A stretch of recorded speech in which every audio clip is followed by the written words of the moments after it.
Okay, ठीक आहे बाळांनो. नेक्स्ट आपण लास्ट लेक्चरला एक्सरसाइज 4.2 संपवलेली आहे, 3 पण संपवलेली आहे. नेगेटिव्ह इंडेक्स जर ते म्हटले नाहीये. ओके, मग आपला पुढचा पॉइंट आहे लास्ट पॉइंटची थेरी घ्या. लास्ट पॉइंटचं नाव आहे बायनॉमियल कोइफिशियंट.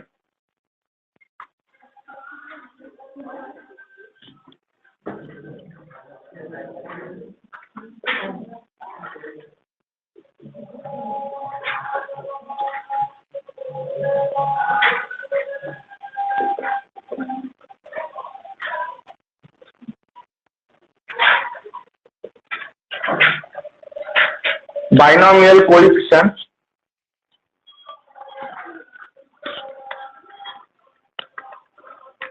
ओके, तर लिहा the coefficient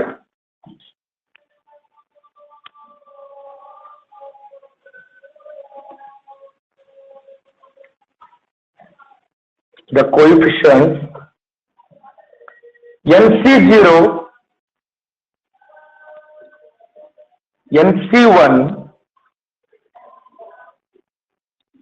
NC2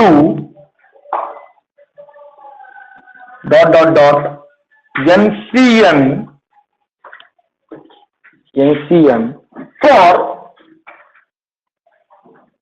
for the expansion of A plus B bracket raised to N, where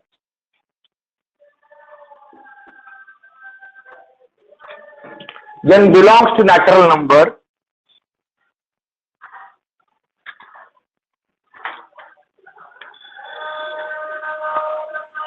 is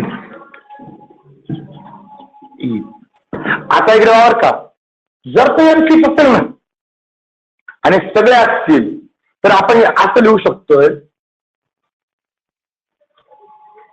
NC0 plus NC1 plus NC2. हे जर आपण असं जरी लिहिलं C0 C1,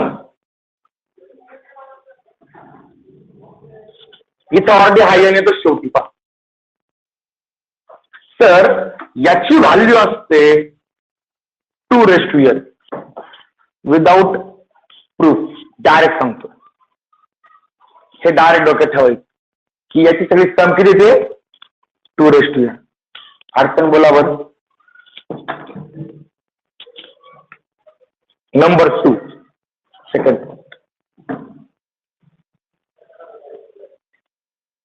हा पहिला फॉर्म्युला घेऊया आपण. Number 1 formula. Number 2 second formula. C0 plus C2 कोण गायब झाला, C1 गायब झाला मधला, प्लस C4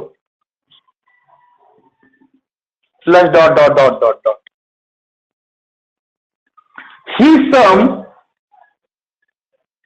नेहमी which is equals to C1 plus C3 plus C5 plus dot dot dot एवढीच असते. म्हणजे आपले ऑड वाल्यांची सम आणि इवन वाल्यांची सम किती असते, इक्वल. मग ती किती असते, म्हणजे मी असं म्हटलं आपल्याकडे मुलं आणि मुली मिळवल्या तर मुलांचा नंबर आणि मुलीचा नंबर 10. याचा अर्थ ओव्हरऑल क्लासमध्ये मुलं किती, निम्मे, आणि मुली किती सेम. सगळी सम 2n. आणि मी म्हटलं ऑड आणि इव्हनची सम सेम आहे.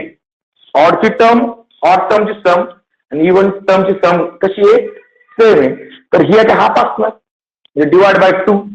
मग पहा बरं का, 2n अपॉन 2 इथं पॉवरला काही नाही म्हणजे 1 आहे.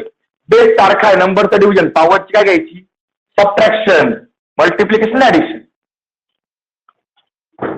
हा वरती घेतला -1 होईल ना, म्हणजे हे आन्सर असणार इज इक्वल टू 2n -1. तो -1 पॉवर मध्ये आहे, गणमन करू नका लिहिताना. काही जण तो 1 खाली घेतात.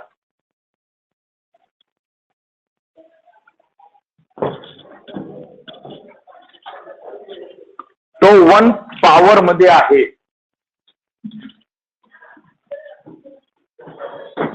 इथपर्यंत अडचण. हेच द थिअरी. एवढे फॉर्म्युला डायरेक्ट लक्षात ठेवायची. बाकी एक्झाम्पल्स मध्ये जास्त डोकं लावायचं. हा, आता या फॉर्म्युलेचा प्रूफ एक्झाम्पल मध्ये, म्हणजे आता प्रूफ इथं न देण्यामागचं कारण काय, याचा प्रूफ एक्झाम्पल मध्ये आहे ना, मग त्या पद्धतीने स्टडी करून डायरेक्टली ऍज अ एक्झाम्पल म्हणून. ओके, ठीक आहे. मग एक्सरसाइज 4.5 चॅप्टरची लास्ट एक्सरसाइज.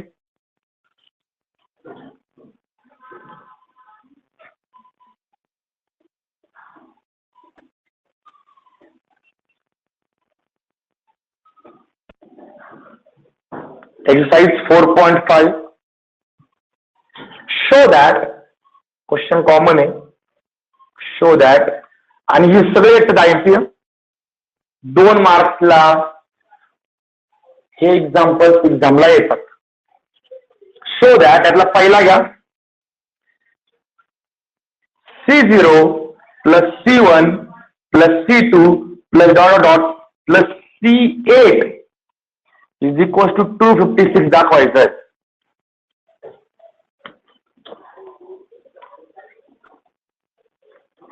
जमल? सिंपल इकडे. Solution, we know that. आता इथं असं म्हणणार नाही sir know that, we know that, कारण तुम्हाला माहिती आहे. काय माहिती आहे बरोबर का, C0 plus C1 plus C2 plus dot dot dot plus Cn, याचा आन्सर असतं 2 बरोबर आहे का. अरे बरोबर आहे का, फॉर्म्युला का ऐकलं, हा फॉर्म्युला घेतला. आता मला सांगा, फॉर्म्युल्यामध्ये एन आहे, एक्झाम्पल मध्ये एनच्या ऐवजी किती,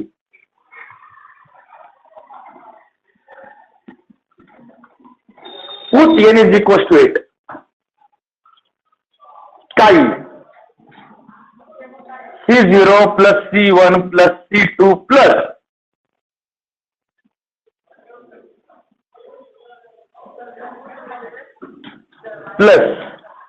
C8 काय येईल, 2 बरोबर आहे. आणि 2 मग तुम्हाला झालं 2 चे पॉवर 10 पर्यंत हातावा पाहिजे. 2 ची व्हॅल्यू 256 करून पहा.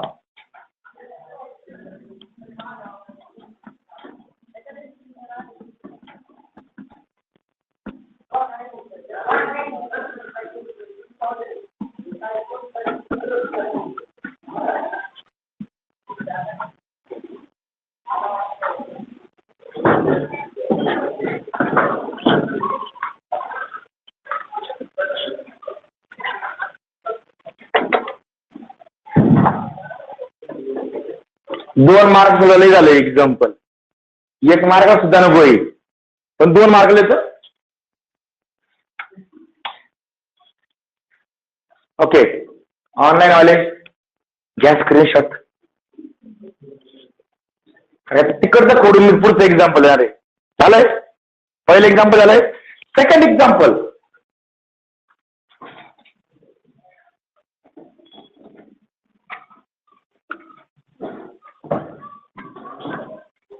पाहू तुम्हाला स्पीड जास्त आहे का मला जास्त.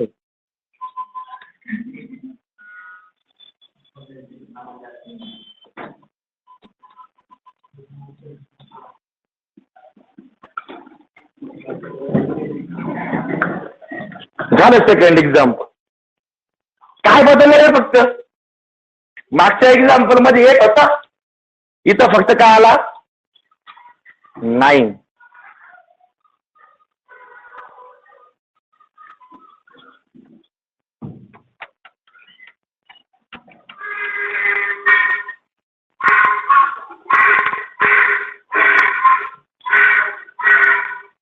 अडचण. क्वेश्चन नंबर 2 झाला. ऑनलाईन वाले तुम्ही फक्त स्क्रीनशॉट घेत राहत. सेकंड बरोबर आहे. थर्ड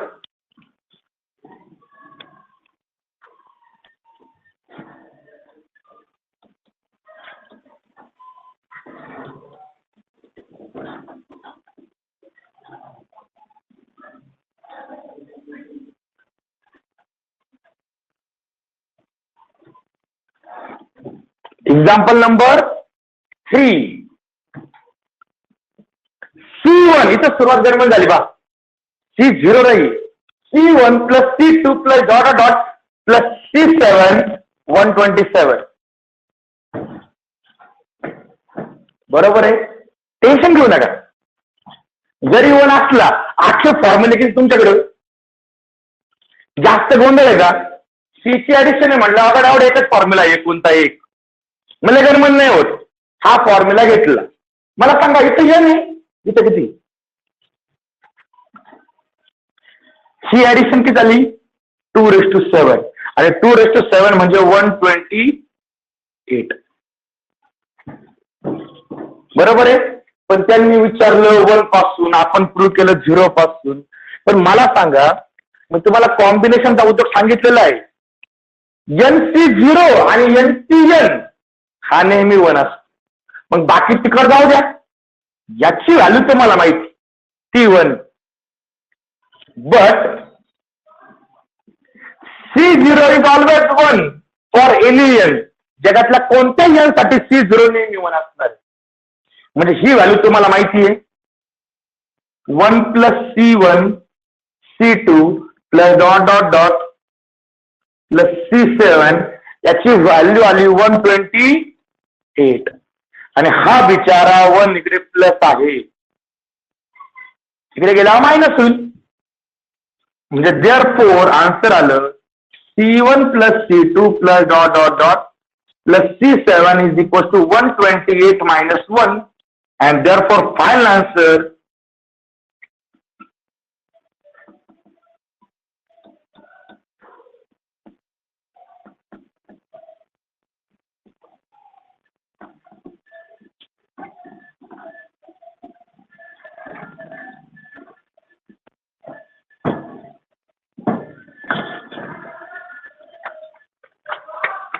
आता मला सांगा हे प्रूव्ह करायचं होतं का?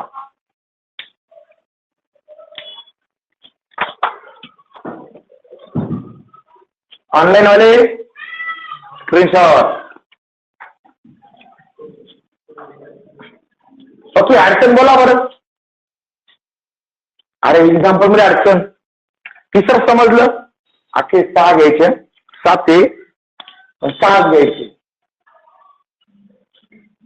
3 झाले. निम्मे साईज संपली. चौथं एक्झाम्पल घ्यायचं. घेताना 4th एक्झाम्पल.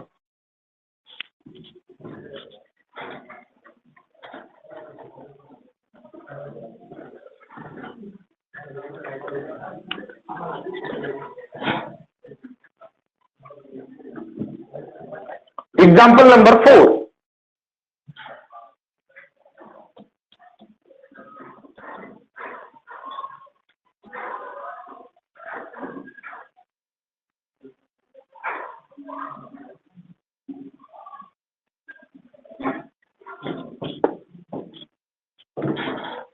तोच फॉर्म्युला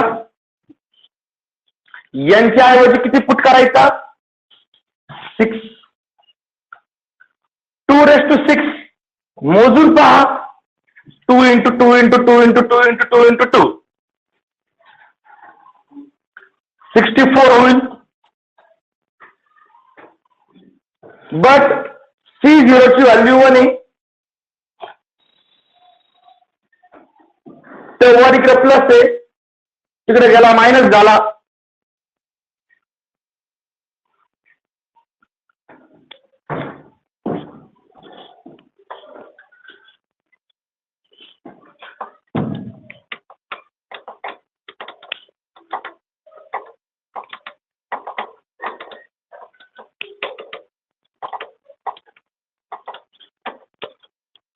एक्झाम्पल नंबर 4. अडचण बोला. हे 2-2 मार्क्स बरं का, 2-2 3-3 मार्क्स पण झाले पर एक्झाम. म्हणजे कोणी जर मागच्या वरच्या क्वेश्चनवर पाहिले असतील तर त्यांना एक्झाम्पल सापडले असतील त्यामध्ये. अडचण समजलं? एक्झाम्पल नंबर 4 समजलं? ओके, ठीक आहे. Next example number 5.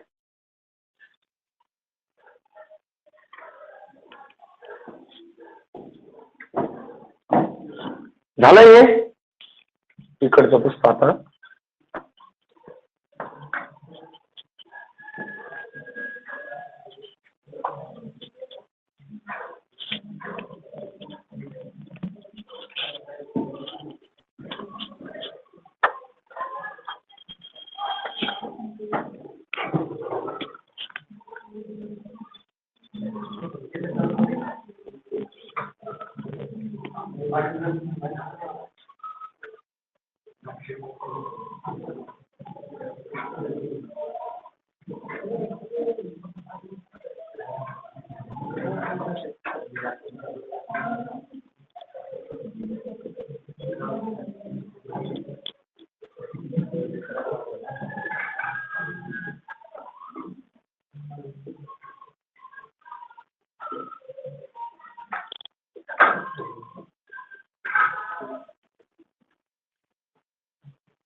काय रे इवन ऑड म्हणजे का नाव मध्ये बदलेल पा बरोबर.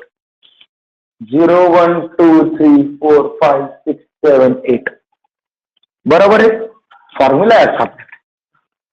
काय प्रूव्ह करायची गरज नाही. डायरेक्टली आपण डायरेक्टली फॉर्म्युला घेऊ शकतो.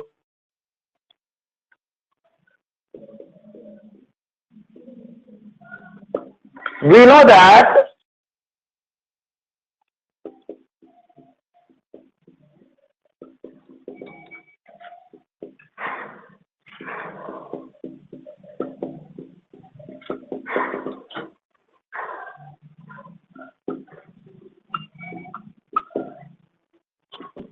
बरोबर आहे ना. ऑड इव्हन दिल्यानंतर जे काही फॉर्म्युला असतो.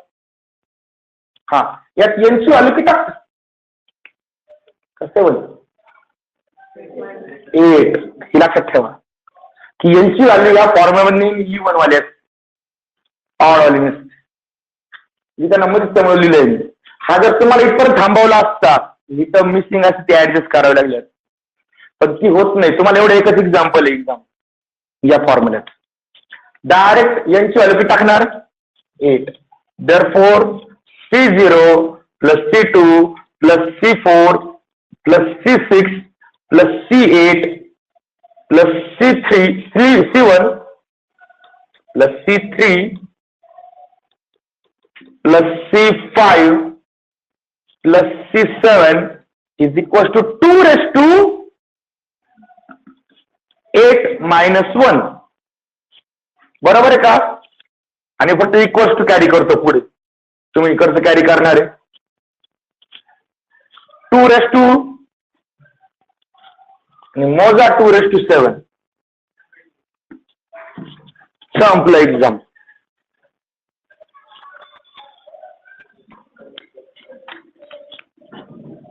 हे सर इथं प्लस नाही बरं येते गोष्टी.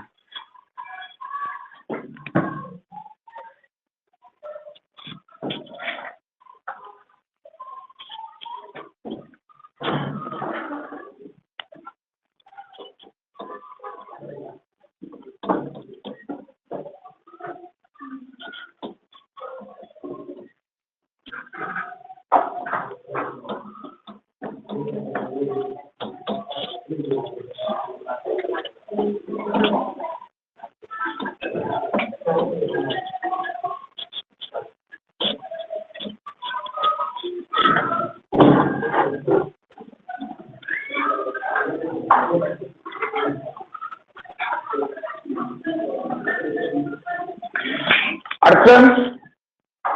आणि लास्ट क्वेश्चन,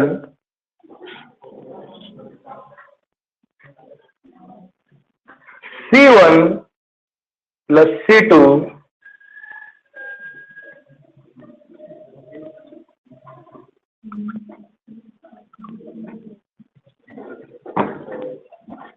तुम्ही माझे सर सोपा होतो. C0 to Cn चा फॉर्म्युला आहे 2 तो घेऊ. C0 ची व्हॅल्यू 1 टाकू. बरोबर आहे. हा प्रूफ पण व्हॅलिड आहे, कोणी अमान्य करू शकत नाही, डायरेक्ट फॉर्म्युला आहे. पण आपल्याला जर समजा हे एक्झाम्पल 2 ला मार्काला आलं तर फेल चालेल, पण 3 मार्क्सला आलंय, मग काय करायचं? Using binomial theorem. सिंपल.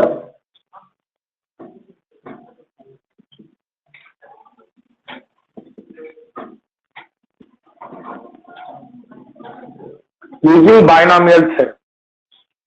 हा, आता मला सांगा, बायनॉमियल थेरम ए प्लस बी चा ललिता, मी थेरम बदलतोय. पहा बर का, थेरम लिहितोय मी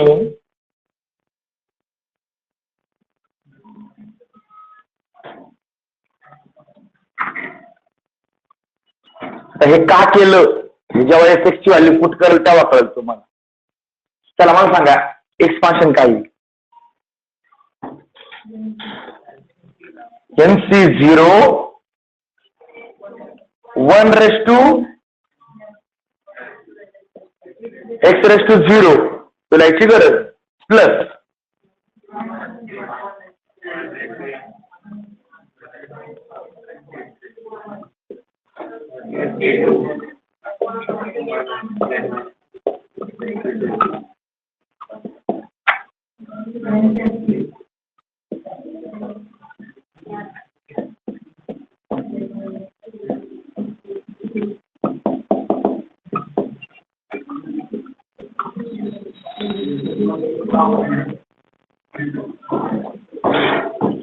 बरोबर आहे. अडचण बोला.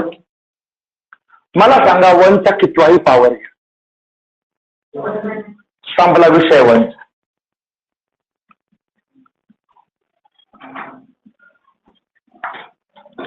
जिथे 1 आलाय डायरेक्ट गायब करून टाका. इंटू 1 केला फरक पडणार.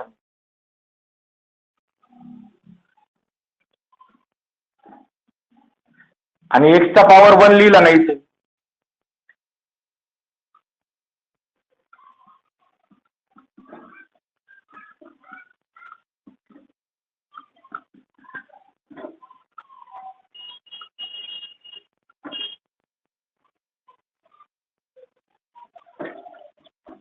हा, आता बघा करे, मला जे प्रूव्ह करायचंय ते मी सांगतोय. हा C0 आहे, C1 आहे, C2. एकच प्रॉब्लेम आहे, तो एक आलाय ना, तो नाही पाहिजे. हे तर उरलं पाहिजे, पण एक्स नाही राहायला पाहिजे. मग अशा एक्सची कोणती व्हॅल्यू घ्यावा लागेल म्हणजे एक्स काय होईल? 1 घेतला जर एक्स, तर एक्सचा किती वेळ पॉवर घ्या, म्हणजे 1चा किती वेळ पॉवर घ्या, हा सर्व येईल. आणि 1 ने मल्टिप्लाय केलं काय फरक पडणार नाही. पुट करा, put X is equal to 1. सगळ्या ठिकाणी एक्स जागी 1 पुट करायचं. 1 + 1 is equal to NC0. NC1 into 1, NC2 into 1 square, NC3 into 1 cube,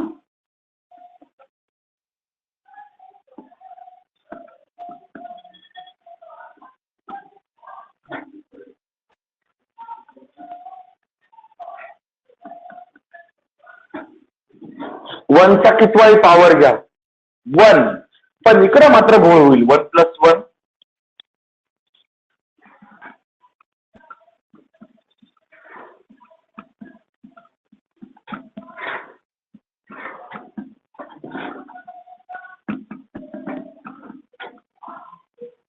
कारण 1चा कोणताही पॉवर घ्या आन्सर 1. आणि हेच जर आपण असं लिहिलं तर तिकड साईडकडे लिहा.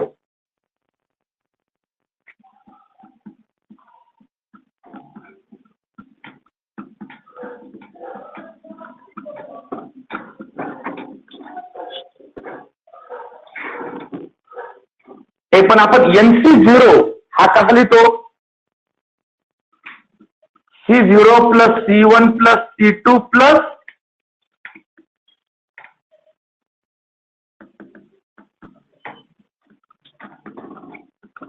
आणि हाच होता करतो फॉर्म्युला आपला, जो फॉर्म्युला तुम्ही यूज करायचे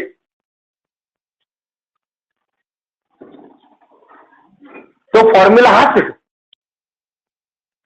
अरे तोच फॉर्म्युला ना, त्याचा प्रूफ दिला नव्हता, आला का प्रूफ दिसतो? हा, बट तुम्हाला हे नाही प्रूफ करायचं. बट C0 किती असतो? मग करा C01 पुट.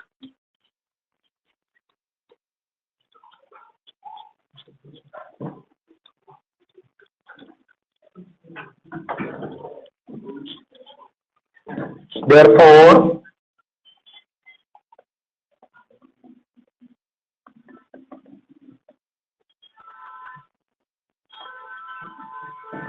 बरोबर आहे. आणि लास्ट हा 1 इकडे प्लस आहे.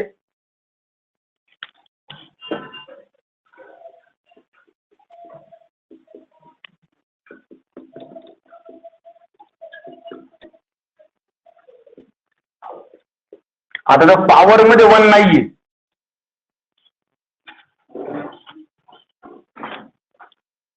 बोला बरं अडचण. मला वाटतं त्या थेरमचा प्रूफ सुद्धा आला तुमच्याकडे, जे तुम्ही डायरेक्ट लिहिलं होतं ना का NC0 पासून NCN पर्यंत सम 2n असते ना, त्या प्रूफ सुद्धा आला. जर एक्झामला त्याचा प्रूफ विचारला तर हे लिहा बिंदास. जर एक्झाम्पलला व्हॅलिड तर प्रूफला व्हॅलिड पाहिजे. संपला विषय. And end of the chapter. सातवा क्वेश्चन आहे, तो एक्झामला येत नाही, याला ट्राय पण करू नका, काही गरज नाही, खुश एवढ्यामध्ये. अडचण बोला. अरे अडचण. ओके ठीक आहे. Next chapter. ऑनलाईन वाले स्क्रीनशॉट घेऊन ठेवा.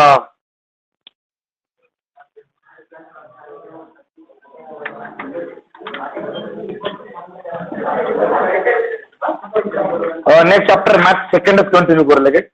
सेट संपून टाकू पहिला. कॉल मी संपला असतो. ओके ठीक आहे. स्क्रीनशॉट घेतला आता ऑनलाईन वाल्यांनी. Next chapter number 5.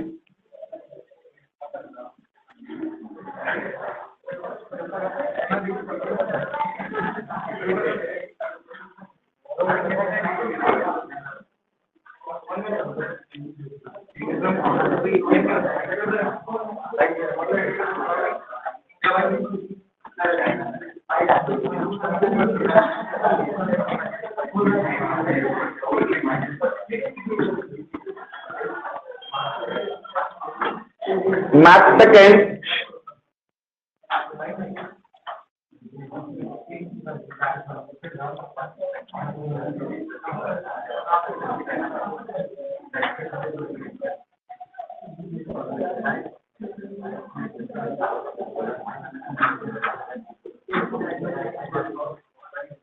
Sets and relations. Sets and relations. Okay, याचा पहिला point.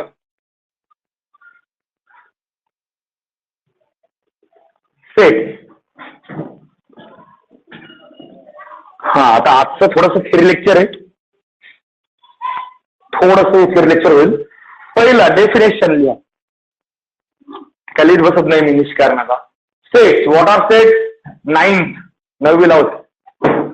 Set well defined collection of well defined objects. Some definition. हा लिहा सेट. सेटची डेफिनेशन लिहा. A collection of well defined object. A collection of well defined object is called a set. It's called a. झालं. Okay. Set लिहिण्याचे काही rules असतात. पहिला rule नका लिहू, समजून घ्या. Sets are denoted by capital letter. सेटचं नाव कॅपिटल लेटर लिहायचं. हा. दुसरा रूल चुकीचा आहे तुमच्या बुक्स मध्ये दिला की आतले एलिमेंट स्मॉल लेटरने दाखवायचे. चूक. जशी असते तशी दाखवायची. म्हणजे समजा मग तुम्हाला असं म्हटलं की मला एक सेट करून द्या ऑफ द वर्ड. पहिला मुद्दा, तुम्ही सेटचं नाव कॅपिटल लेटरने दाखवणार काही पण. समजा एस कशाला पवार.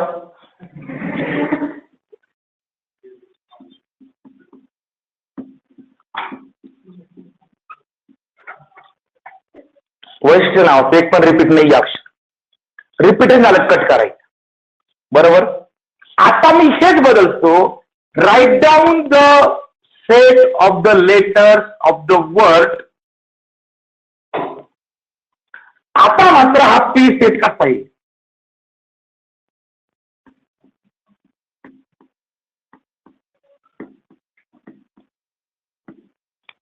म्हणजे आतमधले एलिमेंट नेहमी स्मॉल लेटरने दाखवायचे असतात का.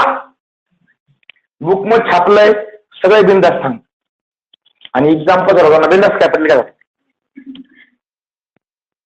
स्वतःचेच लॉजिक स्वतःबरोबर अनक्लिअर नाही ठेवायचे जसं असेल तसं. पण हा जर ऍज अ सॅम्पल म्हणून मला घ्यायचं असेल, ऍज अ सॅम्पल म्हणून मला घ्यायचं असेल तर पहा बरं का दोन्हींचं पण काही घ्या. आता मी स्मॉल लेटरवाला घेतो किंवा कॅपिटल वाला घेतो, काय फरक पडणार. P is the set of x.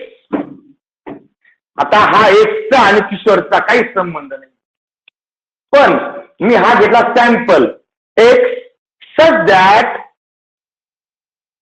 such that x is the letter, x is the letter of word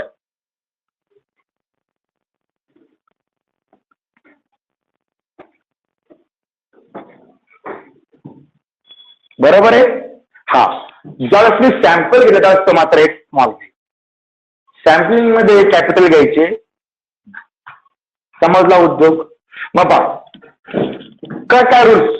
sets are denoted by capital letter. Return in curly bracket. Science curly bracket clear पाहिजे. पुढे round bracket काढला science stream बदला. प्रत्येक ब्रॅकेटला meaning आहे. बरोबर आहे ना. म्हणजे एक्झामला आपल्याकडे नंबरला खूप मिनिंग राहतो. म्हणजे समजा एक्झामला तुम्ही म्हणलं काय मिनिंग आहे सर, काय मिनिंग आहे. 1 आणि 9 तर नाहीच आहे ना. बोर्डला तुम्हाला 91 19 लिहिला. काय मिनिंग काय आहे. हा टॉप आहे, हा फेल आहे.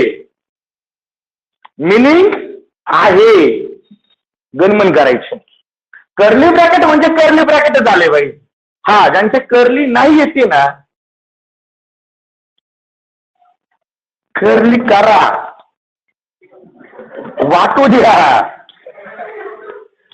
द्या ते कर्ली ब्रॅकेट काढता येत नाही म्हणून कर्ली ब्रॅकेट बद्दल सांगितलं तुम्हाला. दुसरा मुद्दा, element are separate by comma. No full stop is given. मराठीवाले खूप इच्छा असतात आपल्या फुल स्टॉप देण्याच्या. मॅथ मध्ये फुल स्टॉप शक्यतो द्यायचा नसतो. कोणत्या स्टेपला नाही. हा चुकून बाहेर पडला ठीक आहे हो, लोड नाही. पण आज जर पडला तर घोळ काय सांग. या सेटमध्ये किती मेंबर. 0. एक पण नाही याच्यामधला मेंबर.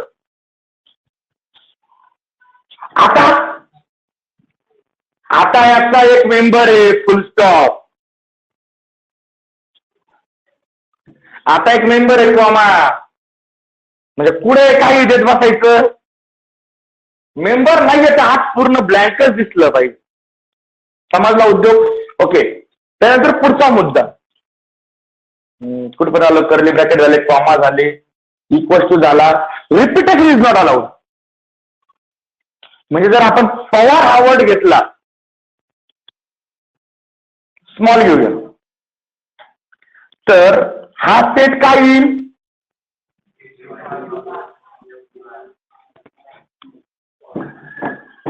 ए रिपीट करायचा झाला.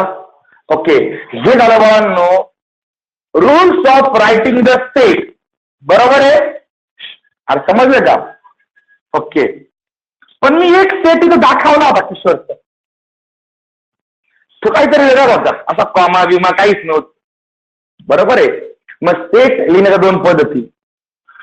Set are written in two methods. पहिला जो रूल आहे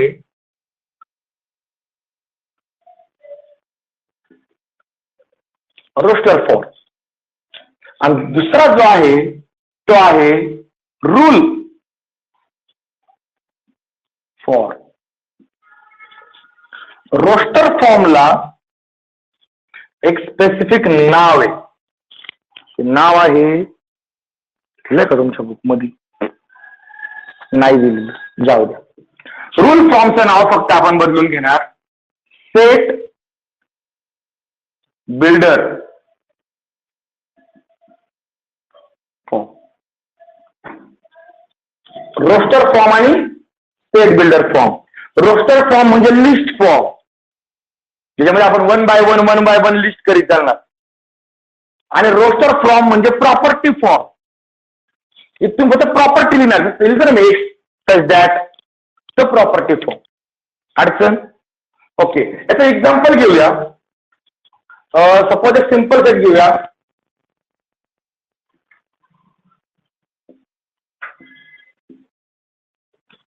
मुद्दाम हा सेट घेतला. खाणं आपल्या सात जवळचं काम असतं. सेट बिल्डर मध्ये काय येईल मग हा सेट.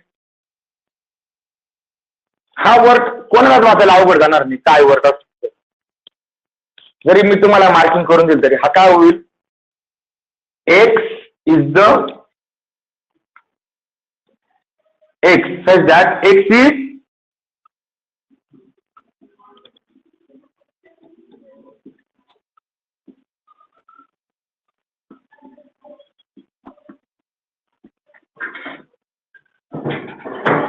तो सेट बिल्डर.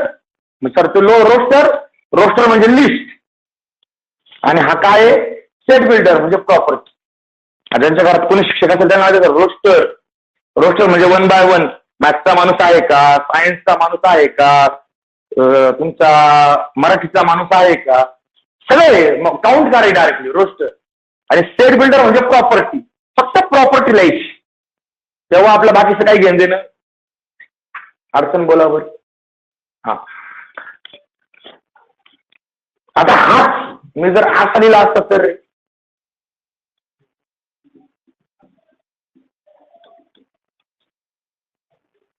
नाही. टी ए इज बरोबर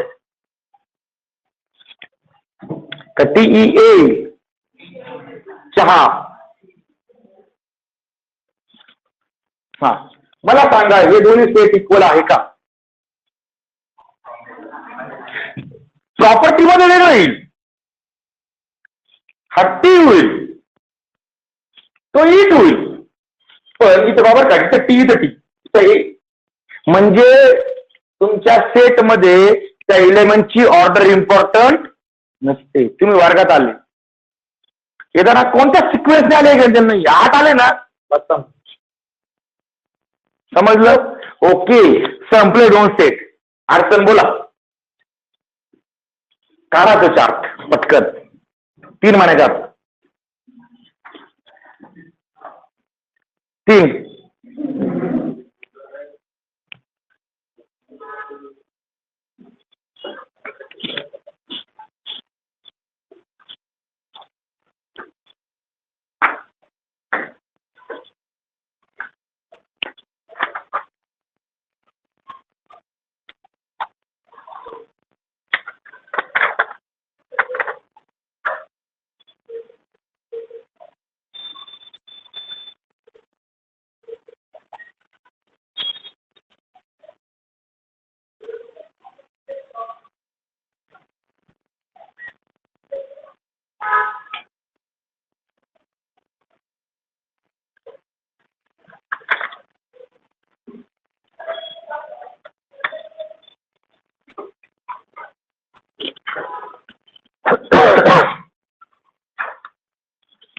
रोस्टर मध्ये काय म्हणता येईल, लिस्ट, आणि स्टेट बिल्डर मध्ये काय म्हणता येईल, स्पेसिफाईड प्रॉपर्टी. संपला विषय इथपर्यंत. ओके, खाली घ्या. Venn diagram.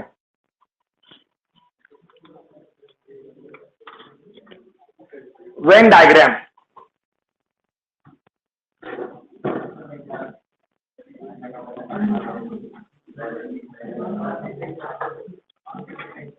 आता बा, ज्यावेळेस तुम्ही फर्स्ट टाइम कुठेतरी व्हेन डायग्राम स्टेट स्टडी केलं होतं 9वीला, तिथं व्हेन डायग्राम आला होता, पण फक्त एका डेफिनेशन पुढे आला, परत गायब झाले. त्याच्यावर आन्सर आले नाही, क्वेश्चन आले. बरोबर आहे. लक्षात ठेवा, आत्ता आपल्याला किंवा इथून पुढे तुम्हाला जिथे तिथे स्टेटचे एक्झाम्पल असणार आहे, ते सगळे एक्झाम्पल तुम्हाला याने सोपं जाणार. हे टफ आहे. त्या कम्पॅरेटिव्हली व्हेन डायग्राम इझी आहे. म्हणजे आता तुम्हाला एक एक्झाम्पल असणार आहे 3 किंवा 4 मार्क, आणि तेच एक्झाम्पल एक्झाम येणार आहे. हे पण सांगतो सेट. त्या एक्झाम्पल मध्ये व्हेन डायग्राम इम्पॉर्टंट. तुम्हाला खाली लिहिता येऊ नये येऊ, खाली आन्सर तुमचं ऑटोमॅटिक येणार आहे, पण काय इम्पॉर्टंट आहे, व्हेन डायग्राम. मग आता किंवा काची भविष्यावर तुम्ही एमपीएससी युपीएससी ट्राय करणार, कोणतरी स्टेटने ट्राय करणार, कोणतरी कॉम्पिटेटिव्ह एक्झाम ट्राय करणार, इथं स्टेट थेरी कंपल्सरी असते. आणि त्याचे एक्झाम्पल येतं ते व्हेन डायग्रामवर. मग व्हेन डायग्राम म्हणजे काय? व्हेन डायग्राम म्हणजे diagrammatic representation of state. What is Venn diagram? Diagrammatic representation of. मग याच्यामध्ये state are written in any close surface, any close diagram. Close diagram म्हणजे काय? तुमचा सर्कल चालल, पण आपला सर्कल हाताने काढायला गेला का असा ओव्हल होतो. चालल, फक्त तो क्लोज पाहिजे. आतले बाहेरचे जायला यायला दरवाजे नाही ठेवायचे पुढे. बरोबर आहे. तुम्ही म्हटलं सर चालेल ना, चालेल. तुम्ही कसेही सरफेस घ्या, फक्त कसे घ्यायच्या, क्लोज घ्यायचे. पहिला पॉइंट समजला. यात जनरली आपण हा जो आहे ना square bracket, sorry rectangle, rectangle आपण वापरतो युनिव्हर्सल सेटसाठी. हा जसा बाजूला ठेव, पण जनरली हे दोन आपण सेटसाठी. बरोबर. हा, आता यातला इलेमेंट कसं दाखवायचं?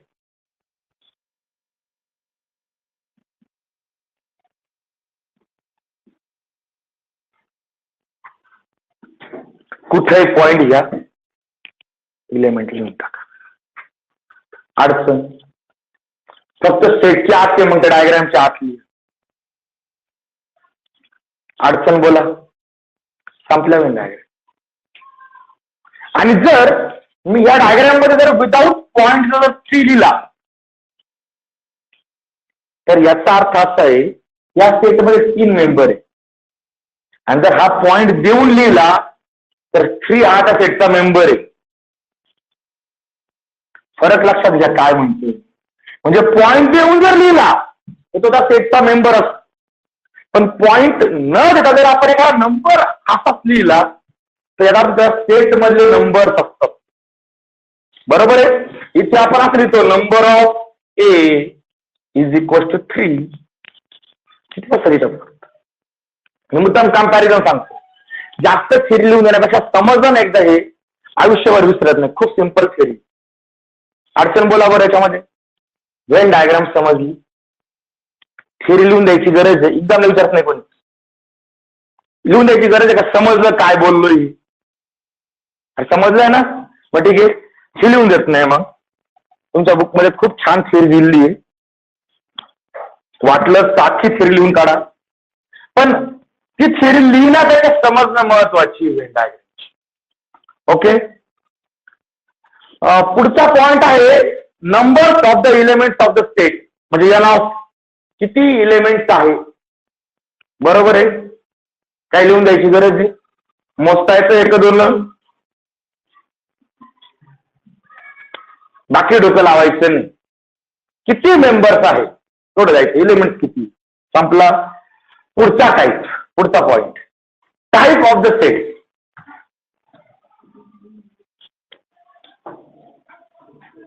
Types of the set.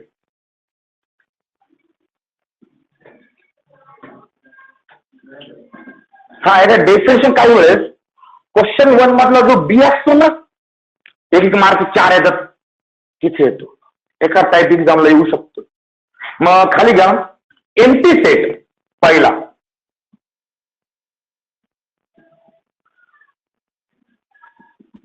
Empty set. Empty म्हणजे याला आपण नल सेट असं सुद्धा म्हणतात. Null set. आणि डोक्यात ठेवायचं, मॅथमॅटिक्स मध्ये नल म्हणजे 0. नल म्हणजे काय, 0. इथं नल सेट आहे, पुढच्या वर्षी नल वेक्टर येईल. नल वेक्टर म्हणजे काय, 0 वेक्टर. नल म्हणजे 0, बरोबर आहे. ओके, नल म्हणजे काहीच नाही ना. त्याची डेफिनेशन काय येईल, a set containing no element किंवा containing a set having no element. संपली डेफिनेशन. काय अडचण.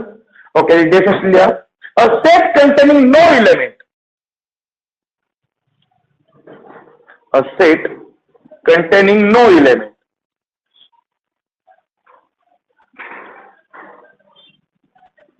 A set containing no element. नोच्या पुढे डॉट ना करा बरं का, काय लहान बोलले, नोच्या पुढे डॉट टाकायची. Number. A set containing no element is called an empty or null set. Is called an empty or a null set. Null set. It is denoted by, it is denoted by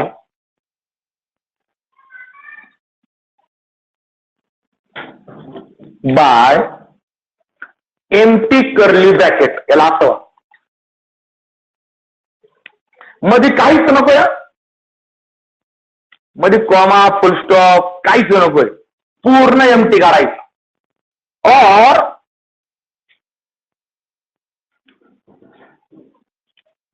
five. या सिम्बॉलचं नाव काय आहे, five. आता example आहे भारी माझी तुमची.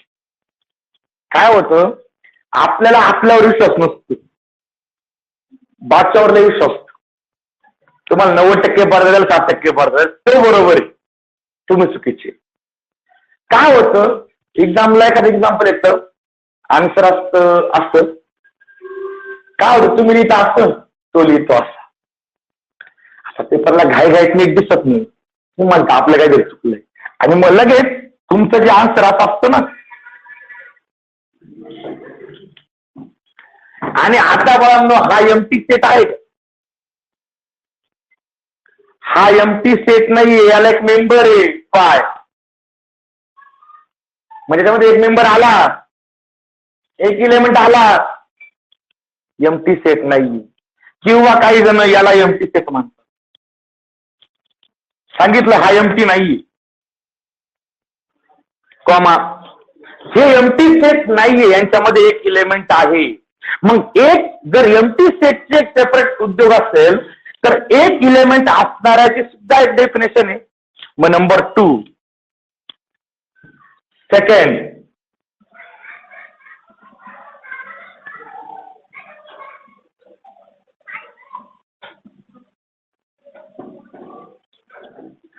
Singleton set. Actually turn नाहीये ते, काय सेट जेव्हा तयार झाले ना, म्हणजे मॅथमॅटिशियन जे असतात ना, ते खूप इंटरेस्टिंग लोक असतात, अशी असतात, पण म्युझिकची खूप आवड असते, आणि निम्मा मॅथ म्युझिक पासून आलंय. म्युझिक मध्ये एका व्हायब्रेशनला एक टोन म्हणतात. सिंगल टोन सेट येते ऍक्च्युली, पण ते वाचता वाचता सिंगल टन करून टाकले लोकांनी. सिंगल टोन म्हणजे त्यामध्ये एकच टोन असते ना. म्हणजे तर टोन म्हणजे आपण काय घ्यायचा विचारात, इलेमेंट. ज्याच्यात एकच इलेमेंट असेल त्याला म्हणायचं सिंगल टन. समजला उद्योगाला? ओके, डेफिनेशन लिहा. अ सेट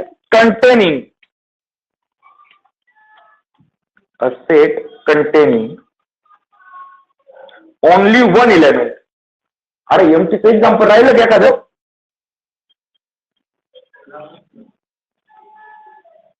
त्याच्या खाली लिहून घेऊ दोन एक्झाम्पल खाली का. अ set containing only one element. A set containing only one element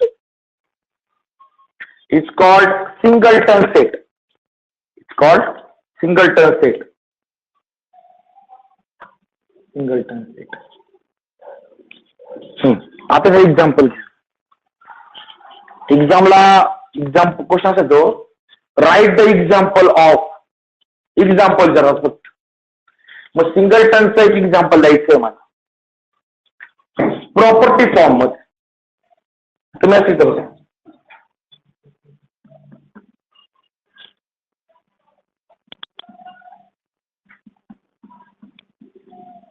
x is natural number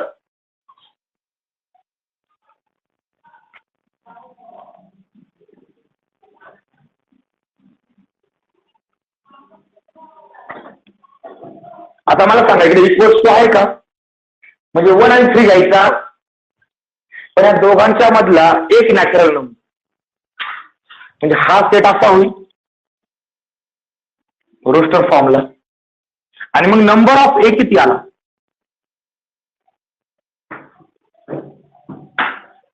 आला सिंगलटन सेट. हा, आता हा उद्योग सांगण्यामागचं कारण, यात तुम्ही कोणताही सेट सांगू शकता. या उद्योग पावर का, मला एमटी सेटचं एक्झाम्पल लिहायचं. म्हणजे एक पण इलेमेंट आला नाही पाहिजे.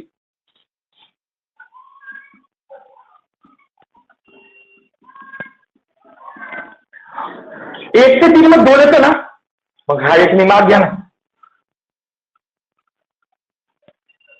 1 ते 2 मध्ये नॅचरल नंबर कोणता आहे? कोणताच नाही. मग त्यावेळेस हा एमटी सेट. आणि त्यावेळेस नंबर ऑफ ए किती असते?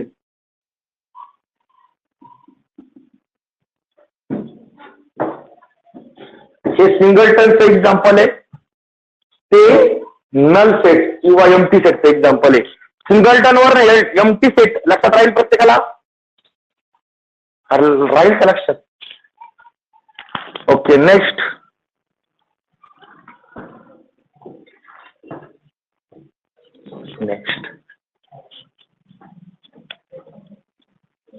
Finite set.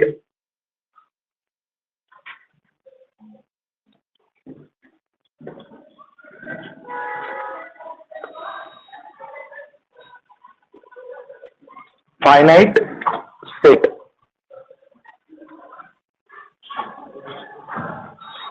फायनाइट सेट तिसरा. डेफिनेशन लिहा.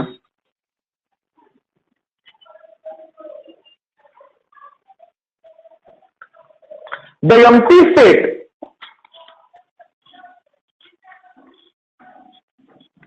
number 3 है.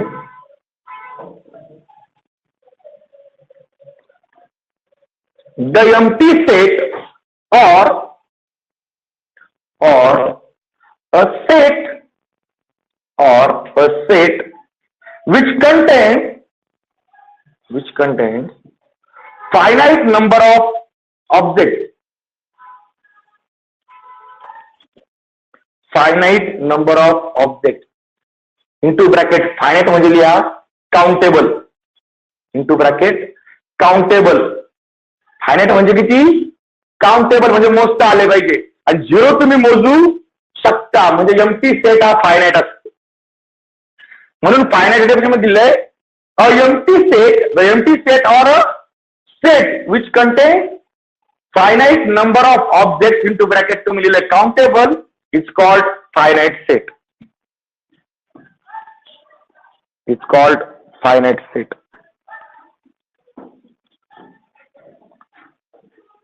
फॉर एक्झाम्पल एक सेट घेऊया आपण, थोडस मॅथ आपल्या जवळ आणूया. Set is the set of x such that x is the letter of word. आणि घ्या आपलं नाव कॅपिटल मध्ये, माझं नाव घेऊ, घ्या तुमचं नाव कॅपिटल मध्ये आणि लिहा सेट. स्वतः लिहा बरं का.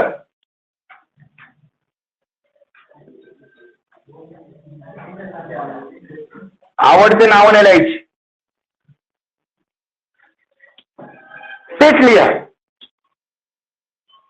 आणि मोजा. हा रिपीट करायचं नाही, माझं योगायोगाने आहे असेल, रिपीट करायचं.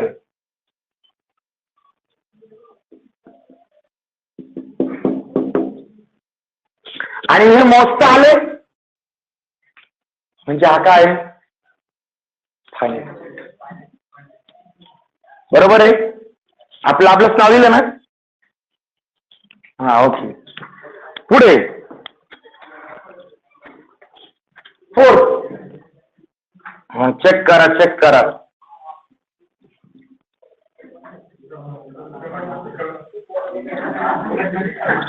काय होईल एखादं नाव आणण्यासाठी हात चान्स राहतो. कोणी ऑब्जेक्शन नाही घेऊ शकत नाही, सरांनी दिलंय. Okay. Infinite set. 4th point. Infinite set.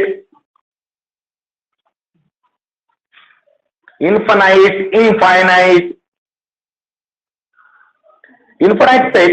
A set which is not finite. A set which is not finite.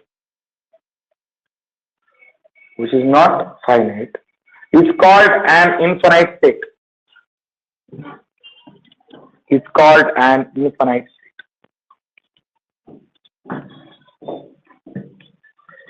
For example,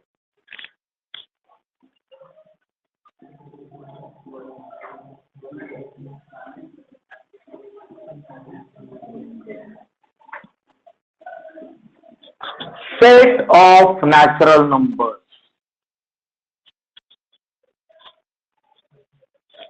तो आपण n ने दाखवतो आणि मला वाटतं हे सिम्बॉल मी तुम्हाला एकदा स्पेसिफाय केलेले आहे का. कॅपिटल N पण मधली लाईन डबल करायची असते. आणि हा सेट असा आहे, हे आपण मोजू शकत नाही किती. तुम्ही म्हटले सर डॅश M नावाचा नंबर आहे, तो शेवटचा नंबर आहे. मी म्हणलं कसा काय, घ्या पुढचं.